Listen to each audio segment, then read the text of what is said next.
Graça e paz da parte do nosso Senhor Jesus Cristo. Estou aqui mais uma vez para gravar um vídeo, para compartilhar a palavra de Deus com os irmãos que estão aí me assistindo, né?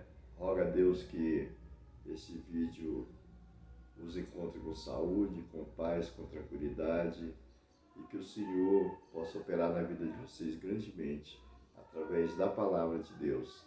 O intuito desses vídeos é que simplesmente de divulgar o Evangelho de Deus, de divulgar a obra do nosso Senhor Jesus Cristo, nada mais do que isso, para compartilhar com os irmãos aquilo que de graça eu recebi e eu tenho que distribuir. Faz parte do meu projeto de vida, compartilhando a palavra de Deus, porque sou um cristão, amo ser um cristão, adoro a palavra do Senhor e eu estudo constantemente e busco, através da misericórdia do Espírito Santo, pedindo a Ele que me dê sabedoria, discernimento, entendimento e revelação da sua palavra, para que o pouquinho que eu aprenda eu possa então compartilhar com os irmãos, né? Porque possa ser que alguém que esteja assistindo esse vídeo de alguma forma receba um benefício através dessas palavras, que são palavras de verdade, né? As Escrituras Sagradas, inspiradas por Deus, pelo Espírito Santo, ela nos traz um renovo quando lida de forma apropriada, né?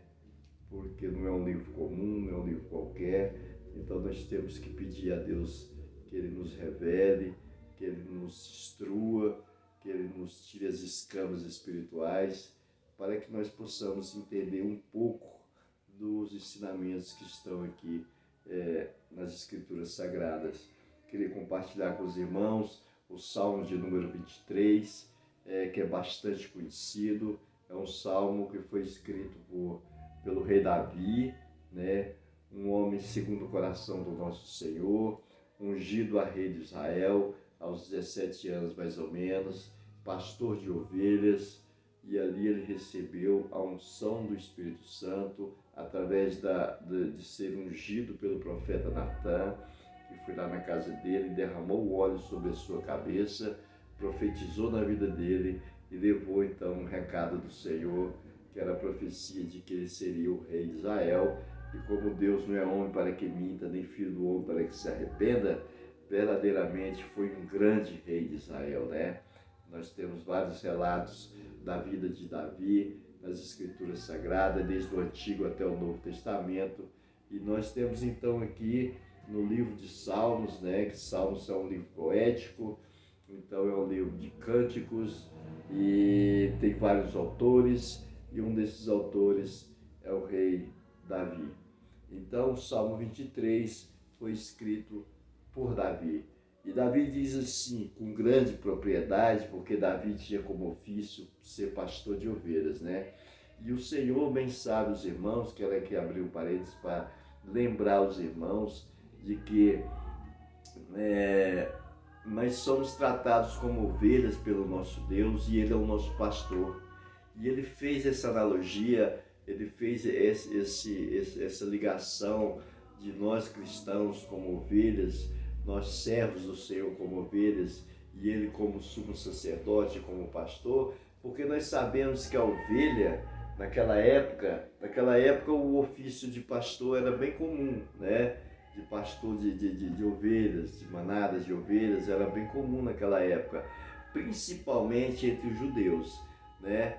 Mas eu quero então aqui colocar de que o Senhor faz essa ligação conosco, e Ele é o pastor, Ele é o bom pastor, e nós somos as ovelhas dele, porque o pastor é quem cuida das ovelhas. E a ovelha, ele é um animal dócil, e é um animal que não tem nenhum tipo de autodefesa. Então ela é vulnerável, ela é um animal curioso, ele é um animal curioso, a ovelha. Então, por diversas vezes entra em situações de perigo. Então é necessário que o pastor, aquele que está pastoreando, que está levando as ovelhas, cuide delas diariamente e constantemente, inclusive à noite, para que os lobos, os leões e os ursos não comessem as ovelhas, né? Então ele cuidava das ovelhas dia e noite. É uma dedicação diária das ovelhas. E tem que ter muito amor para esse ofício, né? Por isso Deus fez essa comparação de ele é o pastor e nós somos as ovelhas. Porque constantemente nós entramos em perigo. E a luta que nós travamos, ela não é contra o nosso irmão, não é contra o nosso vizinho, o nosso próprio, porque não há luta contra o sangue nem contra a carne. A batalha que nós vivemos é uma batalha espiritual. Há uma batalha interior nossa, entre o nosso espírito e a nossa natureza, o espírito que é um renovo dentro da presença do Senhor, e a nossa natureza pecaminosa, que nós já nascemos com ela, batalha um com o outro, né?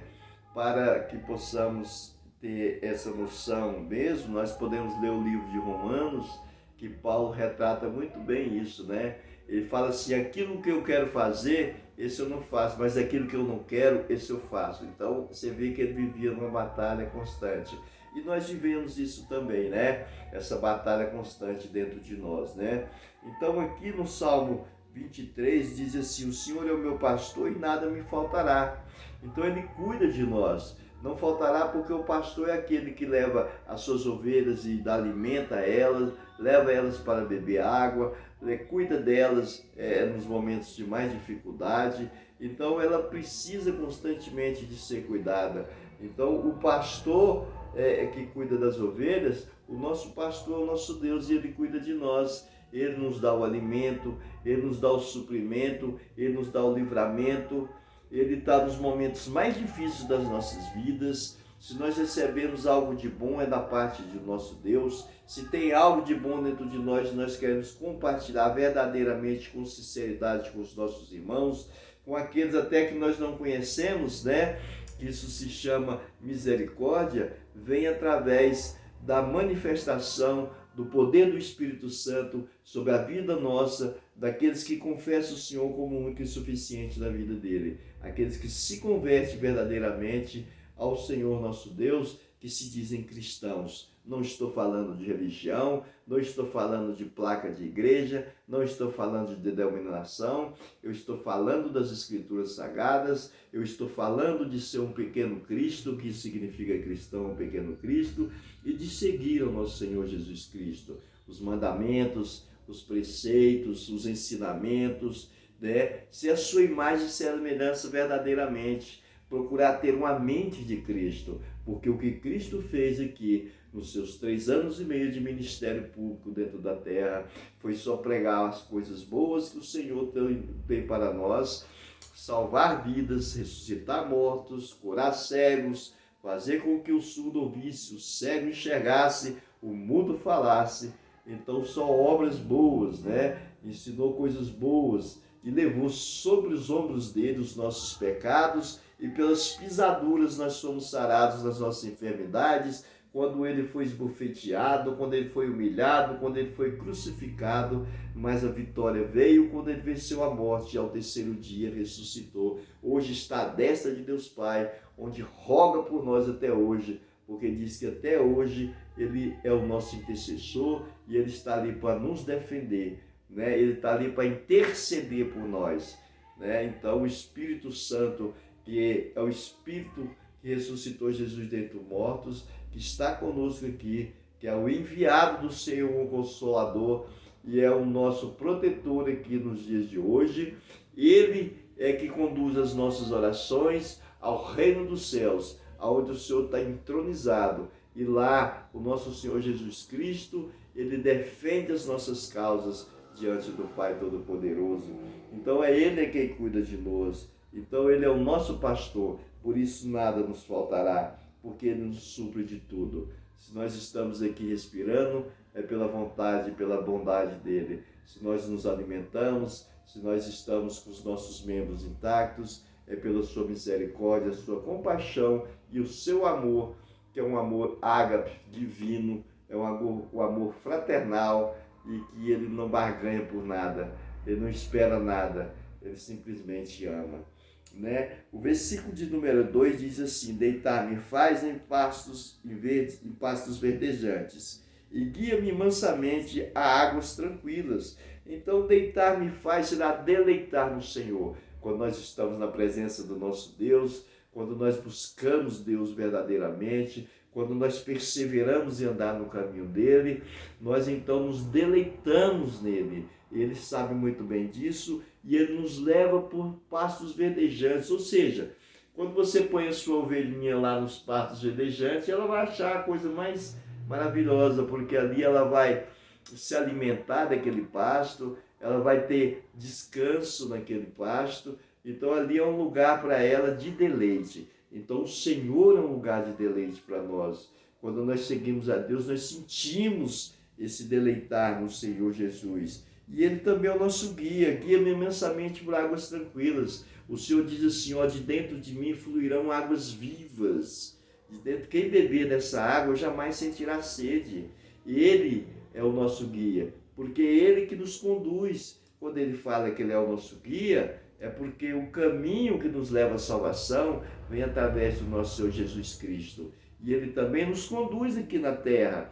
Ele sempre está olhando por nós para que nós não venhamos a perecer no pecado, né? E possamos perder a nossa salvação, né? Possamos estar nas mãos vulneráveis, nas mãos de Satanás e seus demônios, com seus grilhões, com suas armadilhas, com as suas bandejas, com as suas armas forjadas, para nos destruir. Porque Satanás não tem nada para nos dar. Ele não tem poder para nos dar nada. Primeiro que ele não pode nos dar felicidade, porque ele não tem a felicidade. Ele não tem a vida dele. Se ele vive até hoje, é por misericórdia do nosso Deus, né? Então, assim, ele não pode dar para nós aquilo que ele não tem. Então, ele tenta nos enganar, nos ludibriar, para podermos, então, seguirmos o caminho dele, que é um caminho de perdição, é um caminho de morte, é um caminho onde nós vamos sofrer eternamente. Então, o nosso guia, sempre e única e exclusivamente, é o nosso Senhor e Salvador Jesus Cristo. Quando eu saio, eu vou viajar, eu vou resolver algum problema, eu sempre oro pedindo, Senhor, vai na frente. Senhor, seja o guia. Senhor, me leva e Senhor, me traz. Acampa seus anjos, acampa teu espírito em volta desse carro, em volta da minha vida. Livra de um atropelamento, de uma batida. Livra de uma situação conflitante, Senhor. Então eu peço e oro sempre, e com certeza Ele me guia e Ele me traz de volta. E isso eu falo com grande alegria, porque quando eu chego em casa eu me regozijo e eu percebo que Deus esteve comigo o tempo inteiro, né? Então Ele é nosso guia e Ele nos leva às águas tranquilas. Nós temos paz com o Senhor. Mesmo que nós estivemos com problemas para resolver, com situações para resolver, com grande tribulação do cotidiano da vida, o Senhor nos traz uma paz que só Ele pode dar, que é a paz de espírito. Por isso, as águas tranquilas e mansas é Ele que nos coloca, mesmo nos momentos de adversidade. Amém? O versículo 4 diz assim, ainda que eu andasse pelo vale da sombra da morte, não temeria mal algum, porque tu estás comigo, a tua vara e o teu cajado me consolam. Esse versículo número 4, eu creio que Davi sabia muito bem o que ele estava falando. Naquela época, e até hoje existe, a sudoeste de Jerusalém, um monte chamado Monte Inom. Esse monte, chamado Tofete também, o nome é Tofete, e ele se localiza no Monte Inom. Esse monte é um vale cheio de fendas, acidentado, um lugar perigoso, mas que naquela época do Antigo Testamento, 2 reis faziam grandes rituais nesse vale. Esse vale é a casa de Manassés, precisamente. Esses 2 reis, eles faziam rituais para deuses pagãos, Malote, Baal, né? Então eles mataram os próprios filhos queimados em sacrifício para esses deuses pagãos. Então ali eles sacrificavam pessoas, faziam coisas horrendas, rituais terríveis, macabros para esses reis pagãos, né? Para esses deuses pagãos, na verdade. Então ali eles cultuavam, né? Era fogo estranho aquilo ali. Então ali esses 2 reis, Acaz e Manassés, tinham essas práticas que entristeceram o coração de Deus grandemente. Deus se irou com aquilo ali. Mas naquele lugar, lá em Jeremias, no livro de Jeremias, não sei se é no capítulo de número 7, vem falar desse local. Inclusive ele diz que ali trocou até o nome, chamado Vale de Matança. E até hoje existe aqui esse vale. É um vale tenebroso. Você sabe que o vale, o sol bate pouco tempo lá. Logo ele fica logo naquela sombra, naquela penumbra. E aí esse vale, por exemplo, as pessoas levavam lixo, levavam animais e até pessoas, e ali ficava queimando dia e noite. O odor era terrível daquelas coisas queimando. Então era o próprio inferno. No Novo Testamento, no livro de Lucas, no livro de Tiago, né, e Marcos também, ele cita os versículos que falam sobre o inferno, se tratando desse vale de matança, que é lá no Monte Nó, com o nome Tofete. Então eu tenho quase certeza de que Davi se referia a esse vale da sombra da morte, porque ele diz assim, ainda que eu ande pelo vale da sombra da morte, ou seja, se eu me desviar para um caminho, já trazendo a palavra para o contemporâneo e aplicando na nossa vida, se nós estivermos num paninho de dificuldade, numa situação de perigo, se nós estivermos assim, vulneráveis e estivermos sendo atacados por Satanás, pelos demônios, oprimidos por ele, nós com certeza vamos permanecer firmes, porque nós confiamos no nosso Senhor e nós ficamos tranquilos, porque o Senhor é o nosso guia, é Ele que nos livra, né? Por isso que diz aqui, mal algum temerei, porque tu estás comigo, Senhor. Tu estás comigo. E aqui ele cita assim, a tua vara e o teu cajado me consolam. O pastor, ele sempre andava com um cajado na mão, né? É uma madeira, um pau de 2 metros mais ou menos de comprimento, em que ele segurava, né, um cajado, uma vara, e retorcida inclusive, e ali era um apoio que ele usava e para ele também defender as suas ovelhas dos animais ferozes.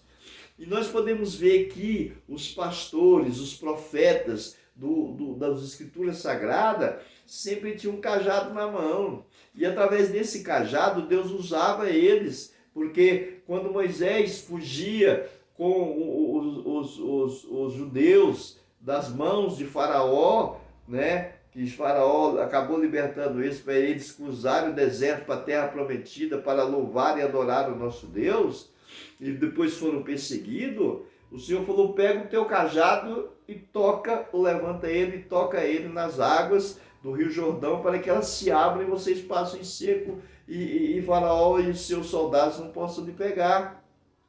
Depois ele tocou de novo com um cajado e as águas se fecharam, e Faraó e seus soldados então pereceram ali naquele lugar.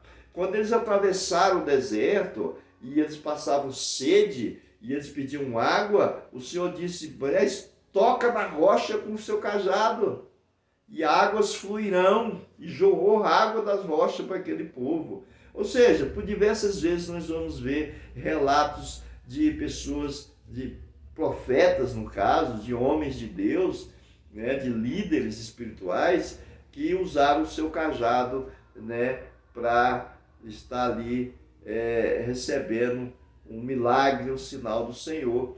E assim Davi também faz essa comparação do cajado, seu cajado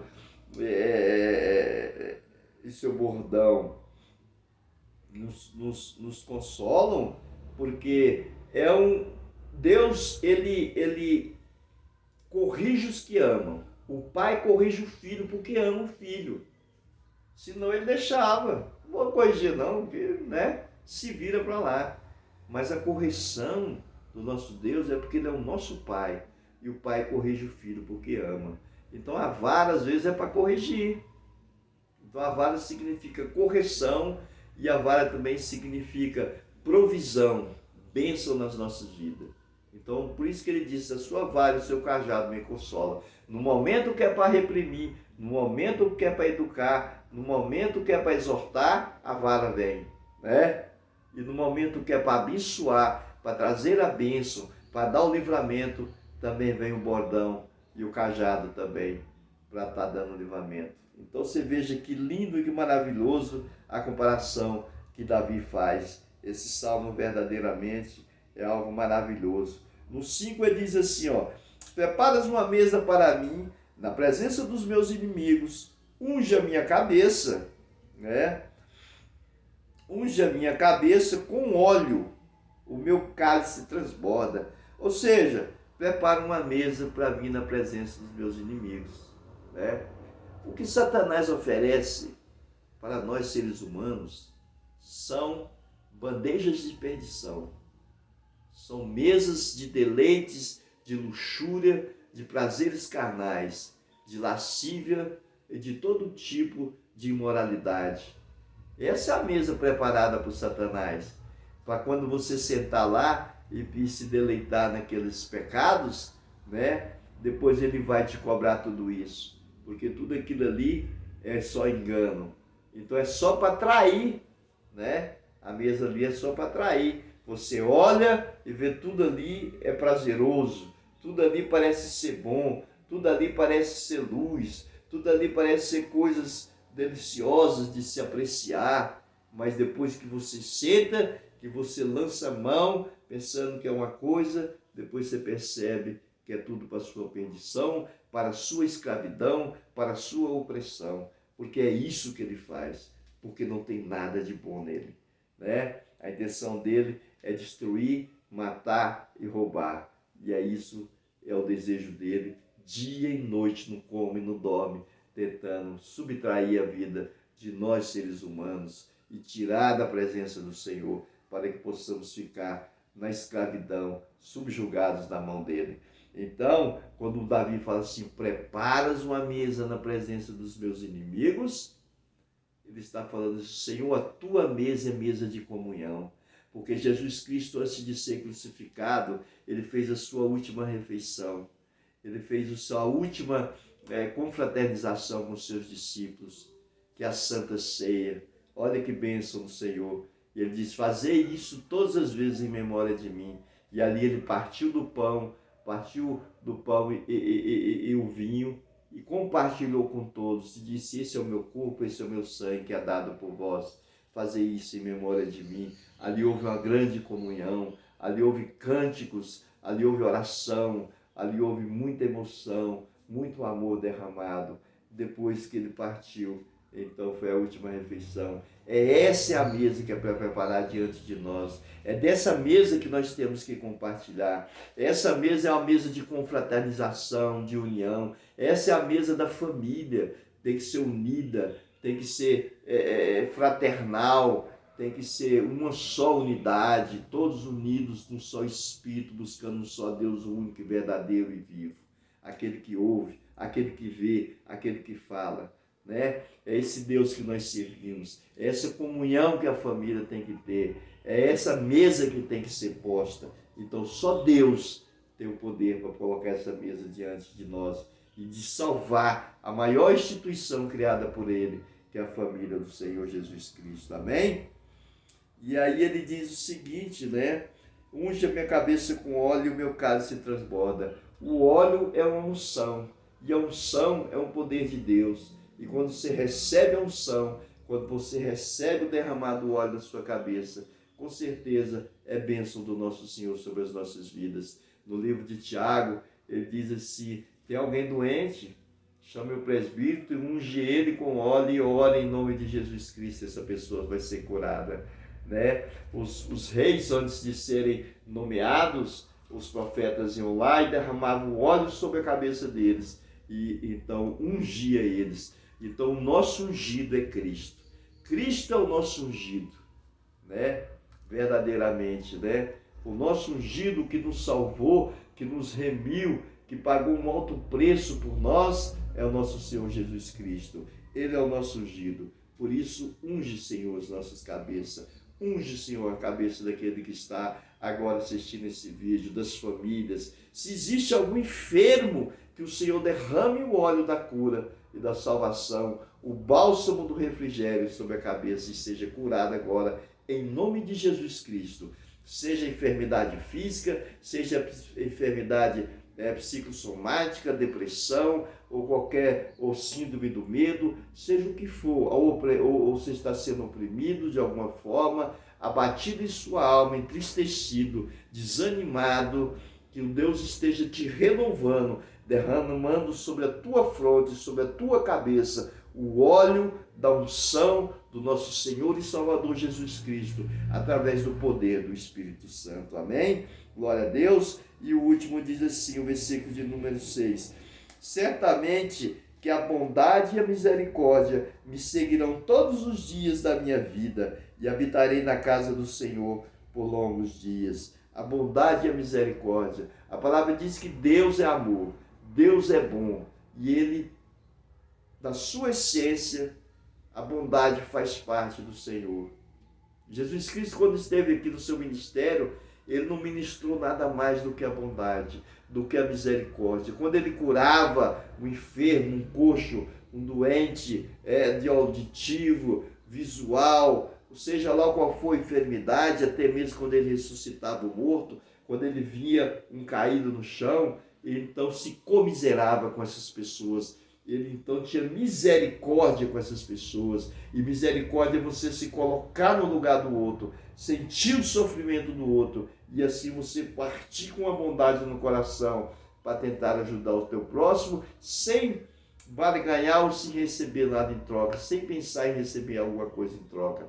É isso que o Senhor Jesus nos fez. Ele é bondade e Ele é misericórdia. Então ele diz aqui, certamente a bondade e a misericórdia me seguirão todos os dias da minha vida. Nós precisamos disso. Até a vida